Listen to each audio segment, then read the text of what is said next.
suka yo poko lo ba suka fimbo wana pona nini botala malamu Bible oyo pasteur atanga yango yo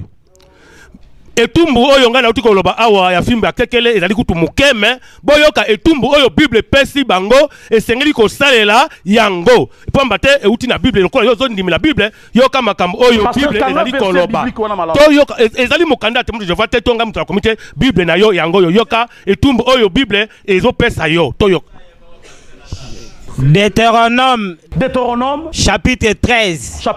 verset 7 à 10. Verset 7 à 10. Totangi na lingala. Tango mosusu ndeko na yo penza, to mwana na yo ya mobali, to ya mwasi, to mwasi na yo oyo olingaka mingi, to pe moninga na yo ya motema, akoya na mayele koyebisa yo ete osambela banzambe ya bapaya, oyo bino to bakoko na bino bayebaki te. Banzambe ya bikolo ya pembeni to ya mosika oyo ezingi bino ezala na epai moi ebimaka to na epai elalaka koyoka ye te pe kondima makambo na ye te koyokela ye mawa ata moke te pe kokotela ye te basengeli koboma moto oyo na mabanga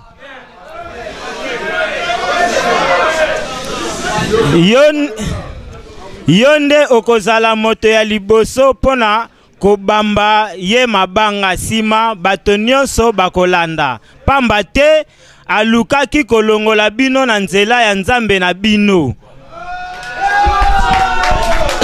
bana wambake boti koyoka Bible ndenge elobi ezali ngai te lelo oyo ndenge azali soki akei koteya na mikili ya barabe bakoboma ye pamba te nzambe asalaki na kati ya mokili bato na bato baza na religion na bango s'il vous plaît papa pamba te yende azali wana azali bébé spirituel ayebi makambo ya bonzambe te yoka Bible na ye moko ndenge ezo confirmer awa na Deutéronome 32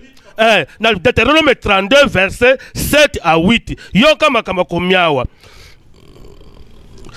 bokanisa lisusu mikolo oyo eleka kala kobanda tango ya bakoko timo ya lelo botuna batata na bino pe bambuta mutu po bayebisa bino ndenge ezalaka kala tango nzambe ya likolo akelaki bato